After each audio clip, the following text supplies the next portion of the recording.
അസ്സലാമു അലൈക്കും വറഹ്മത്തുള്ളാഹി തആല വബറകാതു.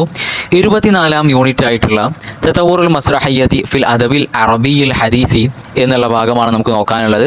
അഥവാ മോഡേൺ അറബിയിലുള്ള ഡ്രാമയുടെ ഡെവലപ്മെൻറ്റും കാര്യങ്ങളൊക്കെയാണ് ഈ ഒരു ഭാഗത്തിൽ ചർച്ച ചെയ്യുന്നത്. ഏതായാലും എസ്സേ വരാറുള്ള ഒരു ഭാഗമാണ്. നമുക്ക് ഇമ്പോർട്ടൻ്റ് ആയിട്ടുള്ള രീതിയിൽ ചർച്ച ചെയ്ത് മുന്നോട്ട് പോവാം. ആദ്യത്തെ പാരഗ്രാഫിൽ പറയുന്നത്, ആദ്യ കാലഘട്ടത്തിലുള്ള ആളുകളൊക്കെ എൻജോയ്മെൻറ്റിന് വേണ്ടിയിട്ട്, എൻ്റർടൈൻമെൻറ്റിന് വേണ്ടിയിട്ട് കണ്ടെത്തിയിട്ടുള്ള ഒരു ആർട്ട് രൂപമായിരുന്നു യഥാർത്ഥത്തിൽ ഡ്രാമ എന്നുള്ളത്. ചരിത്രകാരന്മാരുടെ നിരീക്ഷണം അനുസരിച്ച് ഏകദേശം BC 5-ാം നൂറ്റാണ്ടിലാണ് യുനാനിയിലെ ഒരു പട്ടണത്തിൽ, മസീന എന്നുള്ളൊരു പട്ടണത്തിൽ, മദീനത്തു മസീന, അവിടെയാണ് യഥാർത്ഥത്തിൽ ഈ ഡ്രാമ തുടങ്ങുന്നത് എന്നാണ് അവർ പറയുന്നത്. പക്ഷേ അനീകുൽ എന്ന് പറയുന്ന മറ്റൊരു പണ്ഡിതൻ പറയുന്നത്, പണ്ട് കാലത്ത് ഈസൂറൂസ് അതേപോലെ തന്നെ ഊസൂറൂസ് രണ്ട് ദൈവങ്ങളുടെ പേരാണ്, അല്ലെങ്കിൽ മറ്റേതെങ്കിലും വ്യക്തികളുടെ പേരായിരിക്കാം. ഏതായാലും ഈസൂറൂസും ഊസൂറൂസും എന്നുള്ളത് പഴയ ഈജിപ്തിലെ രണ്ട് വ്യക്തികളാണ്. ഇവരെ കുറിച്ചുള്ള നാടകങ്ങൾ പണ്ട് കാലത്തുള്ള ഈജിപ്തിൽ ഉണ്ടായിരുന്നല്ലോ, അതിൽ നിന്നായിരിക്കാം യുനാനികൾക്ക്, ഗ്രീക്കുകാർക്ക് ഇത് കിട്ടിയത് എന്നാണ് അനീകൂലിൻ്റെ അഭിപ്രായം. ഏതായാലും BC 490 കാലഘട്ടത്തിലാണ് ഡ്രാമ തുടങ്ങിയിട്ടുള്ളത് എന്നാണ് നമുക്ക് മനസ്സിലാവുന്നത്. ആദ്യമായിട്ടുണ്ടായിരുന്ന ഡ്രാമ ഇസ്ഖലിയൂസ് എഴുതിയിട്ടുണ്ടായിരുന്ന ലോരിയാത്ത് എന്നുള്ള ഡ്രാമയാണ്. അത് അസീനയിലെ സാധാരണക്കാരുടെ മുമ്പിലായിരുന്നു പ്രദർശിപ്പിച്ചിരുന്നത്. ആദ്യകാലങ്ങളിലൊക്കെ ഈ ഡ്രാമ അവതരിപ്പിച്ച ആളുകൾ കൂടുതൽ ആത്മീയതയുള്ള ആളുകളായിരിക്കും. കാരണം മിസ്രിലൊക്കെയുള്ള ഈ പഴയ രീതിയിലുള്ള ആത്മീയമായിട്ടുള്ള, പരിശുദ്ധമായിട്ടുള്ള ഡ്രാമകളൊക്കെ അവതരിപ്പിച്ച ആളുകൾ അവരോട് സാദൃശ്യമായിട്ടുള്ള രീതിയിലായിരുന്നു, അഥവാ ആത്മീയതയിലുള്ള, ദീനിലുള്ള, മതത്തിലുള്ള ആളുകളെ കൂടുതൽ അനുകരിച്ചുകൊണ്ടായിരുന്നു ഡ്രാമയിലൊക്കെ ഉണ്ടായിരുന്നത്. അതുകൊണ്ട് തന്നെ ഡ്രാമ എന്നുള്ളത് ഏകദേശം ഒരു ആരാധനയുടെ ഭാഗമായിട്ട് വരുന്ന ഒരു രീതിയായിരുന്നു ആദ്യകാലത്ത് കണ്ടിരുന്നത്. ഡ്രാമ തുടങ്ങുന്നതും അതുപോലെ തന്നെ അത് വികസിക്കുന്നതുമെല്ലാം ഗ്രീക്കിലാണ്. ഗ്രീക്കുകാർക്ക് പ്രധാനപ്പെട്ട രണ്ട് ദൈവങ്ങളുണ്ടായിരുന്നു. ഒന്ന് ദിയോണിസൂസ് എന്നുള്ളതും അതുപോലെ തന്നെ ബാഹൂസ് എന്നുള്ളതും. ആ ഭാഗത്ത് പേരുകളൊക്കെ നിങ്ങൾ ടെക്സ്റ്റ് നോക്കിയാണൊന്ന് മനസ്സിലാക്കി വെക്കണം. ദിയോണിസൂസ് അതേപോലെ തന്നെ ബാഹൂസ്. അത് ഇംഗ്ലീഷിൽ പറയുമ്പോൾ വേറെ പ്രൊനൗൺസിയേഷൻ ആയിരിക്കും. ഏതായാലും അറബിയിൽ നമ്മൾ എഴുതുന്ന രീതിയിൽ പറഞ്ഞു പോവുകയാണ്, ഒന്നുകൂടെ മനസ്സിലാക്കാൻ വേണ്ടിയിട്ടാണ് അങ്ങനെ പറയുന്നത്. ഏതായാലും ഈ രണ്ട് ദൈവങ്ങളും യുനാനികാരുടെ അഥവാ ഗ്രീക്കുകാരുടെ അവരുടെ ക്ഷേമത്തിൻ്റെ ദൈവങ്ങളായിരുന്നു. ഈ ദൈവങ്ങൾക്ക് വേണ്ടിയായിരുന്നു പ്രധാനമായിട്ടും അവർ ഡ്രാമകളൊക്കെ അവതരിപ്പിച്ചിരുന്നത്. പ്രധാനമായിട്ടും വർഷത്തിൽ 2 ആഘോഷങ്ങളാണ് അവർക്കുണ്ടായിരുന്നത്. ഒന്ന് ശിതാഗ് കാലത്തിൻ്റെ, തണുപ്പ് കാലത്തിൻ്റെ ആദ്യത്തിലായിരുന്നു. ആ കാലത്ത് അവരുടെ മുന്തിരിയെല്ലാം അതിൻ്റെ വിളവെടുപ്പൊക്കെ കഴിഞ്ഞ് അതിൻ്റെ നീരുകളൊക്കെ പിഴുതെടുത്ത് അത്തരത്തിലുള്ള ഒരു സന്തോഷത്തിൻ്റെ സമയമായിരിക്കും. ആ സമയത്താണ് അവരുടെ ആദ്യത്തെ ആഘോഷം വരുന്നത്. ആ ആഘോഷത്തിൽ അവർ വളരെയധികം സന്തോഷത്തിലും അതേപോലെ തന്നെ പാട്ടുകളും ഡാൻസുകളും എല്ലാ കാര്യങ്ങളും ഉണ്ടായിരിക്കും. അതിൽ നിന്നാണ് യഥാർത്ഥത്തിൽ കോമഡിയ എന്ന് പറഞ്ഞാൽ കോമഡി. ആ കോമഡിക്ക് അറബിയിൽ പറയുന്നത് മൽഹാത്ത് എന്നുള്ളതാണ്. ഏതായാലും കോമഡി അതിൽ നിന്നുണ്ടാവുന്നതാണ് എന്നാണ് അഭിപ്രായപ്പെടുന്നത്. അതുപോലെ തന്നെ അവരുടെ രണ്ടാമത്തെ ആഘോഷം എന്ന് പറയുന്നത് ഏകദേശം റബീ കാലഘട്ടത്തിൻ്റെ തുടക്കത്തിലായിട്ടാണ് വരുന്നത്. ആ ഒരു സമയത്ത് മുന്തിരിയെല്ലാം ഉണങ്ങിയിട്ടുള്ള ഒരവസ്ഥയിലായിരിക്കും. ആ സമയത്ത് അതുകൊണ്ട് തന്നെ അവർ വളരെയധികം വിഷമത്തിലുമായിരിക്കും. അതിൽ നിന്നാണ് ട്രാജഡിക്ക് അറബിയിൽ പറയുക മഅസാത്ത് എന്നുള്ളതാണ്. മഅസാത്ത് ഉണ്ടാവുന്നത് എന്നാണ് അഭിപ്രായപ്പെടുന്നത്. ചുരുക്കത്തിൽ ആദ്യകാലങ്ങളിൽ 2 ദൈവങ്ങളുണ്ടായിരുന്നു. ആ 2 ദൈവങ്ങൾക്ക് വേണ്ടിയിട്ടുള്ള ആരാധനകളുടെ ഭാഗമായിരുന്നു ഡ്രാമ എന്നുള്ളത്. അതുപോലെ തന്നെ അന്ന് കാലത്ത് അവിടെ 2 ആഘോഷങ്ങളായിരുന്നു ഉണ്ടായിരുന്നത്. അതിൽ നിന്ന് ഒരു ആഘോഷത്തിൽ നിന്ന് ട്രാജഡിയും മറ്റൊരു ആഘോഷത്തിൽ നിന്ന് കോമഡിയും ഉത്ഭവിച്ചു. അവരുടെ ഡ്രാമയിൽ ഒരുപാട് കാര്യങ്ങൾ ഉണ്ടായിരുന്നു. അത് മ്യൂസിക്കും അതുപോലെ തന്നെ മറ്റു പാട്ടുകളും. ഈ ദൈവം അവരിൽ നിന്ന് വിദൂരമായിട്ട് മറഞ്ഞതിനെ കുറിച്ചുള്ള അവരുടെ വിഷമവും കാര്യങ്ങളൊക്കെ പറയും. ഈ ഡ്രാമയുടെ ഇടയിൽ ഈ ജനക്കൂട്ടത്തിൽ നിന്ന് ഒരു ദിയോണിസിസിൻ്റെ ഒരു പ്രതിനിധി അഥവാ ദിയോണിസൂസ് ആയിട്ട് വേഷം കെട്ടിയിട്ടുള്ള അവരുടെ ഒരു ദേവനാണ് ദിയോണിസൂസ് എന്നുള്ളത്. അപ്പോൾ ആ ദേവൻ്റെ വേഷം കെട്ടിയിട്ടുള്ള ഒരാൾ എന്ത് ചെയ്യും, ഈ സ്റ്റേജിലേക്ക് കടന്നു വരും. എന്നിട്ട് ഒരു ഉയർന്ന സ്ഥലത്തിൽ അവർ 2 പേരും നിൽക്കും. എന്നിട്ട് ഈ നാടകം കളിക്കുന്ന ടീമിൻ്റെയും അതേപോലെ തന്നെ ഈ ദേവൻ്റെ വേഷത്തിൽ വന്നിട്ടുള്ള ഈ ഒരു നാടകക്കാരൻ്റെയും ഇവർ 2 പേരുടെയും ഇടയിലുള്ള ഒരു സംഭാഷണമായിരിക്കും പിന്നീട് ഉണ്ടാവുക. അന്ന് കാലത്തൊക്കെ ഈ നാടകത്തിൽ അഭിനയിക്കുന്നവരുടെ രൂപം എന്ന് പറയുന്നത് അവരുടെ മുകൾ ഭാഗം ഒരു മനുഷ്യരൂപത്തിൽ തന്നെയായിരിക്കും. പക്ഷേ അടിഭാഗത്തേക്ക് മറ്റേതെങ്കിലും മൃഗങ്ങളുടെ രൂപമായിരിക്കും അവർ ഉണ്ടാക്കിയിട്ടുണ്ടാവുക. അഥവാ അത്തരത്തിലുള്ള കോസ്റ്റ്യൂമും കാര്യങ്ങളൊക്കെ ആയിരുന്നു അവർ ഉപയോഗിച്ചിരുന്നത്. താഴ്ഭാഗം, അരക്ക് കീഴ്പോട്ടായിട്ടുള്ള ഭാഗം ഏതെങ്കിലും മൃഗത്തിൻ്റെതായിട്ടുള്ള കോസ്റ്റ്യൂമുകളായിരുന്നു അവർ ഉപയോഗിച്ചിരുന്നത്. ചുരുക്കത്തിൽ ഇതിൽ ഒരുപാട് ക്യാരക്ടേഴ്സ് ഉണ്ടാകും. അതുപോലെ തന്നെ നമുക്ക് കിട്ടുന്ന ഏറ്റവും പഴക്കം ചെന്നിട്ടുള്ള എഴുതപ്പെട്ടതായിട്ടുള്ള നാടകം അത് ഇസ്ഹൈലിയൂസിൻ്റെ, അദ്ദേഹം ജീവിച്ചിരുന്നത് 400 BC 456 മുതൽ 525 വരെയുള്ള കാലത്തായിരുന്നു. അദ്ദേഹം എഴുതിയിട്ടുള്ള ലൊറത്താൻ എന്നുള്ള ഒരു നാടകമുണ്ട്. ആ നാടകമാണ് എഴുതപ്പെട്ടതായിട്ട് നമുക്ക് ആദ്യമായിട്ട് കിട്ടിയിട്ടുള്ളത്. അഥവാ ഏറ്റവും പഴക്കം ചെന്നിട്ടുള്ള നാടകം അതാണ്. അതും ഒരു മസ്രഹയ്യത്തുൻ ഷരിയായിരുന്നു, അഥവാ ഒരു കാവ്യ നാടകമായിരുന്നു. ആ നാടകത്തിൽ 2 ക്യാരക്ടേഴ്സ് ഉണ്ട്, അതേപോലെ തന്നെ ഒരു ജൗക്കയും ഉണ്ട്. ജൗക്ക എന്ന് പറഞ്ഞു കഴിഞ്ഞാൽ ഈ ഒരു നാടകത്തിൻ്റെ ട്രൂപ്പിനാണ് ജൗക്ക എന്ന് പറയുന്നത്. അത്തരത്തിൽ ആ കാലഘട്ടത്തിലൊക്കെ പ്രധാനമായിട്ടും കാവ്യ നാടകങ്ങളായിരുന്നു ഉണ്ടായിരുന്നത്. പിന്നീട് സോഫോക്ലസ് വരുന്ന സമയത്താണ് ഈ നാടകത്തിൽ സംഭാഷണങ്ങൾ വരുന്നത്. ആദ്യ കാലഘട്ടത്തൊക്കെ കാവ്യ നാടകങ്ങളായിരുന്നു, കവിത അല്ലെങ്കിൽ എന്തെങ്കിലും പാട്ടുകൾ പാടിയിട്ടുള്ള നാടകങ്ങളായിരുന്നു. പിന്നീടാണ് സോഫോക്ലസിൻ്റെ കാലത്താണ് അദ്ദേഹം സംഭാഷണങ്ങൾ കൊണ്ടുവരുന്നത്. സോഫോക്ലസും അതുപോലെ തന്നെ അരിസ്റ്റോഫീനും എല്ലാം ഈ ഗ്രീക്ക് നാടകത്തിൻ്റെ പ്രധാനപ്പെട്ട ആളുകളാണ്. അവിടെ മറ്റ് 2 പേരുകൾ കൂടെ കൊടുക്കുന്നുണ്ട്. നമുക്ക് ഓർത്തു വെക്കാൻ നല്ലത് 2 പേരുകൾ പഠിച്ചു വെച്ചാൽ മതിയാവും. ഒന്ന് സോഫോക്ലസും അരിസ്റ്റോഫീനും. അടുത്തതായിട്ടുള്ളത് ഈ യുനാനിയ ഗ്രീക്ക് നാടകങ്ങൾ, ഡ്രാമകൾ. അത് റോമൻ നാടകങ്ങളെയും അതേപോലെ തന്നെ പേർഷ്യൻ, ഫ്രാൻസ് നാടകങ്ങളെയും ഇംഗ്ലീഷ് നാടകങ്ങളെയൊക്കെ നല്ല രീതിയിൽ സ്വാധീനിക്കുന്നുണ്ട്. എത്രത്തോളം ഈ റോമൻ നാടകങ്ങളൊക്കെ ഈ ഗ്രീക്ക് നാടകങ്ങളുടെ അതേ രീതിയിലുള്ള പാത പിന്തുടരുകയും അത് ഗ്രീക്ക് നാടകങ്ങളെക്കാൾ വലിയ സ്ഥാനത്തെത്തുകയും ചെയ്തിട്ടുണ്ട്. അപ്പോൾ റോമൻ നാടകങ്ങളൊക്കെ ഗ്രീക്ക് നാടകങ്ങളെക്കാൾ ഉയർന്ന നിലയിൽ ഉയർന്നിട്ടുണ്ട്. പിന്നീട് ആ ഭാഗത്ത് 1-2 പ്രധാനപ്പെട്ടിട്ടുള്ള റോമൻ നാടകകൃത്തുക്കളെ കുറിച്ച് പറയുന്നുണ്ട്. നമുക്ക് പ്രധാനപ്പെട്ട 1-2 പേരെ ഓർത്തു വെക്കാം. ഒന്ന് പ്ലോട്ടസ് എന്നാണ് അതിനെ എഴുതുന്നത്. ബ്ലോത്തസ് എന്നാണ് അറബിയിൽ എഴുതുക. അതേപോലെ തന്നെ രണ്ടാമത്തായിട്ടുള്ള ആൾ നോക്കുകയാണെങ്കിൽ സീനിക്കയാണ്. സീനിക്ക എന്ന് പറഞ്ഞു കഴിഞ്ഞാൽ അവിടെ ആ ഒരു കാലത്തുണ്ടായിരുന്ന ഒരു ഡ്രാമാറ്റിസ്റ്റ് തന്നെയാണ്. അദ്ദേഹം പ്രധാനമായിട്ടും ഈ ട്രാജഡി ഡ്രാമകളാണ് എഴുതിയിരുന്നത്. എത്രത്തോളം എന്ന് വെച്ച് കഴിഞ്ഞാൽ നമ്മുടെ ഷേക്സ്പിയർ വരെ അദ്ദേഹത്തിൽ നിന്ന് ഒരുപാട് കാര്യങ്ങൾ കടമെടുത്തിട്ടുണ്ട്. അപ്പോൾ 2 പേര്, ഒന്ന് ബ്ലോത്തസും അതേപോലെ തന്നെ സീനിക്കയും, റോമൻ ആളുകളായിട്ടുള്ളത്. പിന്നീട് അടുത്ത പാരഗ്രാഫിൽ ഫ്രഞ്ച് ഡ്രാമയെക്കുറിച്ചാണ് പറയുന്നത്. ഫ്രഞ്ച് ഡ്രാമയും ഇതുപോലെ തന്നെ റോമൻ ഡ്രാമയിൽ നിന്നും ഗ്രീക്ക് ഡ്രാമയിൽ നിന്നും സ്വാധീനം ചെലുത്തിയുണ്ടായതാണ്. അഥവാ ഇവർ പൂർണ്ണമായിട്ടും റോമൻ നാടകത്തിൽ നിന്നായിരുന്നു കാര്യങ്ങളൊക്കെ എടുത്തിരുന്നത്, അതുപോലെ തന്നെ ഗ്രീക്ക് ഡ്രാമയിൽ നിന്നും. ഇവർ പ്രധാനമായിട്ടും ഒരു റോമൻ ഡ്രാമാറ്റിസ്റ്റ് ആയിട്ടുള്ള ഹൗറാസ് എന്ന് പറയുന്ന ഒരാളിൽ നിന്നായിരുന്നു ഇതൊക്കെ പഠിച്ചിരുന്നത്.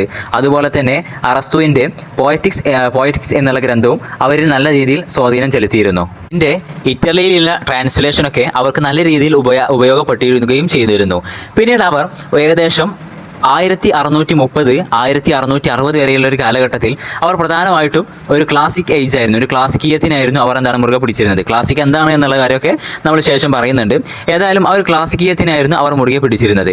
ആ ഒരു മദർസ്തു ക്ലാസിക്കീയ അവിടെ സ്ഥാപിച്ചത് നിക്കോളാസ് ബുവാലോ എന്ന് പറയുന്ന ഒരു വ്യക്തിയാണ്. അദ്ദേഹം 1711 വരെയായിരുന്നു ജീവിച്ചിരുന്നത്. അദ്ദേഹം എഴുതിയിട്ടുള്ളൊരു പ്രധാന ഗ്രന്ഥം ഫന്നുഷിയർ എന്ന് പറയും, അഥവാ ഇംഗ്ലീഷിൽ പറയുകയാണെങ്കിൽ ആർട്ട് പോയറ്റിക്ക എന്ന് പറയും. അദ്ദേഹം എഴുതിയിട്ടുള്ള ഒരു പ്രധാന ഗ്രന്ഥമാണ്. പിന്നീട് ഈ ഭാഗത്ത് നമുക്ക് 1-2 പ്രധാനപ്പെട്ടുള്ള ഫ്രഞ്ച് ഡ്രാമാറ്റിസ്റ്റിൻ്റെ പേര് കൂടെ പഠിച്ചു വെക്കാം. ഒന്നാമതായിട്ടുള്ളത് മോലിയർ, അതേപോലെ തന്നെ റാസിൻ, മൂന്നാമതായിട്ടുള്ളത് കോർണി.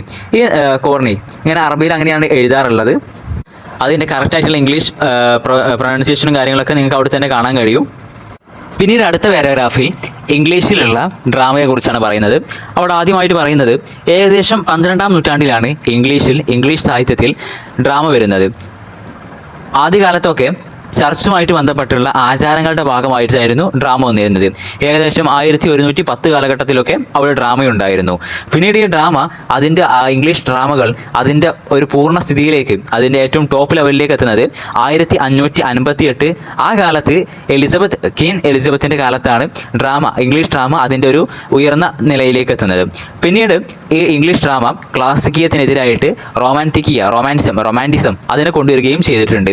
പിന്നീട് ഇവിടെ നമുക്ക് കുറച്ച് പ്രധാനപ്പെട്ടിട്ടുള്ള ഇംഗ്ലീഷ് ഡ്രാമാറ്റിസ്റ്റിൻ്റെ പേരുകൾ കൊടുത്തിട്ടുണ്ട്. അതിൽ എസ്സേക്ക് വേണ്ടിയിട്ട് നമുക്ക് 1-2 പേര് പഠിച്ചു വെക്കാം.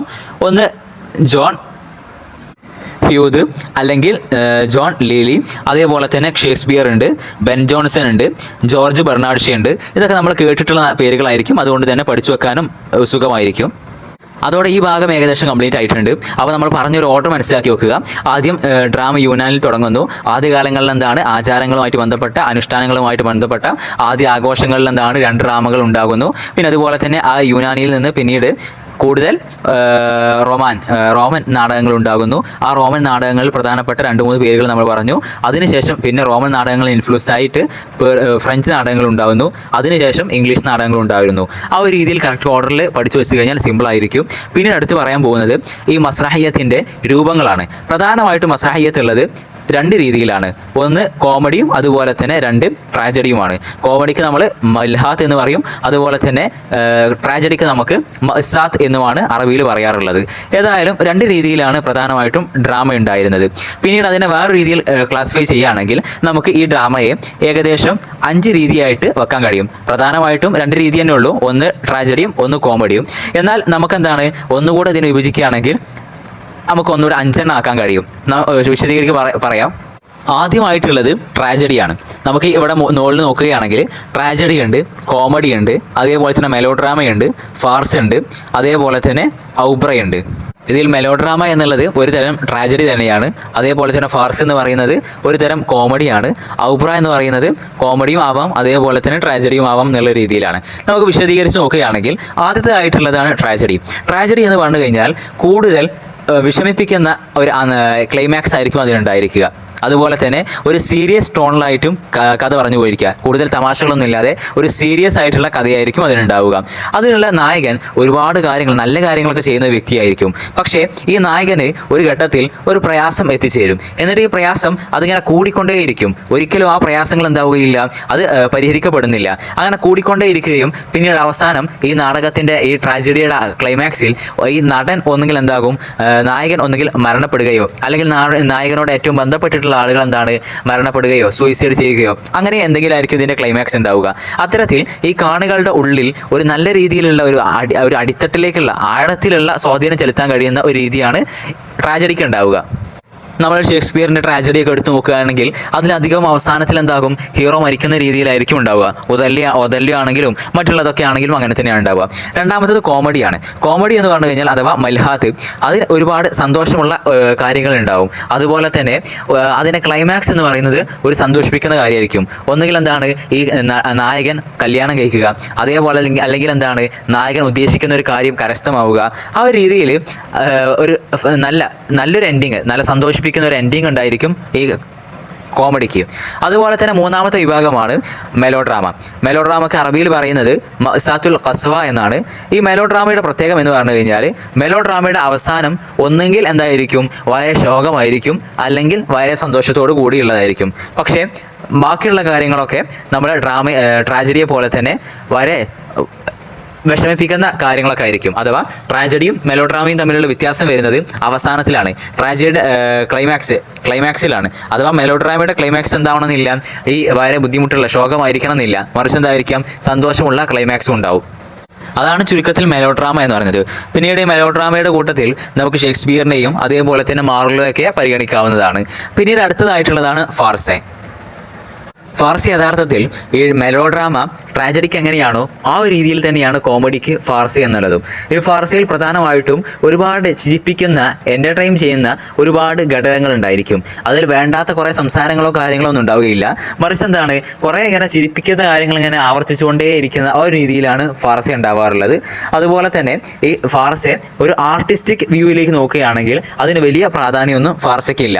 അതേപോലെ തന്നെ നമുക്കെന്താണ് ഫാർസയ്ക്കുള്ള 1-2 ഉദാഹരണങ്ങൾ അവിടെ കൊടുത്തിട്ടുണ്ട്. ഒന്ന് ചാർലീസ് ഓണ്ട് എന്നുള്ളതാണ്. അത് എഴുതിയിട്ടുള്ളത് ആരാണ്? തോമസ് ബ്രാൻഡൻ എഴുതിയിട്ടുള്ള ചാർലീസ് ഓണ്ട് എന്നുള്ള ഒരു ഇത് നമുക്ക് ഫാർസി ഉദാഹരണമായിട്ട് വെക്കാം. അതേപോലെ തന്നെ അടുത്തതായിട്ടുള്ളതാണ് ഓബ്ര. ഓബ്ര എന്ന് പറഞ്ഞു കഴിഞ്ഞാൽ ഒപ്പേര എന്നൊക്കെ നമ്മൾ പറയുന്ന ആ ഒരു സംഭവം ഉണ്ടല്ലോ, അത് തന്നെ ഓബ്ര എന്ന് പറയുന്നത്. അത് മുൽഹാത്തുൻ ഖനാഇയ്യ എന്നുള്ളതാണ് അതിന് അറബിയിൽ പറയാം. അത് നമുക്ക് പേരിൽ തന്നെ മനസ്സിലാകും. അത് ചുരുക്കത്തിൽ എന്താവട്ടെ, ചിലപ്പോൾ ട്രാജഡി ആയിരിക്കാം, ചിലപ്പോൾ എന്തായിരിക്കാം ഒരു കോമഡി ആയിരിക്കാം. പക്ഷേ ഇതിൻ്റെ ഒരു ഇതെന്ന് വെച്ച് കഴിഞ്ഞാൽ ഇതിലുള്ള അധികം ഡയലോഗുകളും അതേപോലെ തന്നെ അധികമല്ലെങ്കിലും അതിൽ മുഖ്യവും എന്തായിരിക്കും, പാട്ട് രൂപത്തിലായിരിക്കും. അഥവാ നാടകം ട്രാജഡി ആണെങ്കിലും കോമഡി ആണെങ്കിലും മുഴുവൻ ഒരു കാവ്യരൂപത്തിലാണെങ്കിൽ അതിനാണ് ഒപ്പേര എന്ന് പറയാം. ഇവിടെ ഓക്സ്ഫോർഡിൻ്റെ ഒരു താരിഫ് കൂടെ കൊടുക്കുന്നുണ്ട്.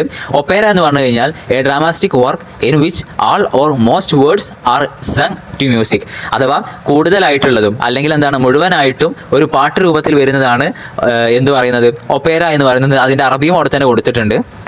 പിന്നീട് അവിടെ ഒരു ക്രിറ്റിക്കായിട്ടുള്ള അഷറത്തുർ റഹ്മാനി കൊടുക്കുന്ന പറയുന്ന ഒരു കാര്യം കൂടെ കൊടുത്തിട്ടുണ്ട്. അദ്ദേഹം പറയുന്നത് ഈ ഒപ്പേര എന്നുള്ളത് ഒരു മസ്രഹിയത്തുൻ ഷേരിയ അഥവാ ഒരു കാവ്യ നാടകമായിരിക്കാം. അത് ട്രാജഡി ആവാം, അതേപോലെ തന്നെ കോമഡിയും ആവാം. ഇത് എഴുതുന്ന ആൾ നല്ല രീതിയിൽ കവിത എഴുതാനോ അല്ലെങ്കിൽ മ്യൂസിക് എഴുതാനോ അറിയുന്ന ഒരാളാവണം എന്നില്ല. മറിച്ച് ഈ കവിതയെക്കുറിച്ചും അതേപോലെ തന്നെ രാഗത്തെക്കുറിച്ചൊക്കെ ചെറിയൊരു ഐഡിയ ഉണ്ടായാൽ മതി തന്നെയാണ്. അത് ചെറിയൊരു ഐഡിയ അയാൾക്ക് ഉണ്ടായാൽ മതിയാകും. അതുപോലെ തന്നെ അയാൾക്ക് എന്ത് ചെയ്യാം, ഇങ്ങനെ കവിത എഴുതുന്ന അല്ലെങ്കിൽ മ്യൂസിക് ഒക്കെ നോക്കുന്ന ഒരാളുടെ സഹായവും ചെയ്യാം. എന്നിട്ട് ഈ നാടകം എഴുതുന്ന ആൾ കൂടുതൽ പ്ലോട്ടിൽ കൺട്രോൾ കൊടുക്കുകയും ചെയ്യാം. അഥവാ ഇതെന്താവാം, എഴുതുന്ന ആൾ കൂടുതൽ കവിത എഴുതണം എന്ന് അറിയുന്ന ആളാവണമെന്നില്ല, മറിച്ച് ചെറിയൊരു ഐഡിയ ഉണ്ടായാൽ തന്നെ മതിയാവുന്നതാണ്.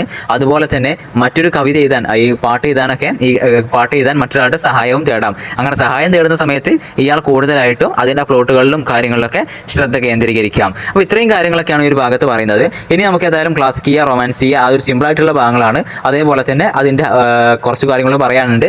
ഇൻഷാ അല്ലാഹ്. അസ്സലാമു അലൈക്കും വറഹ്മത്തുള്ളാഹി തആല വബറകാതുഹു.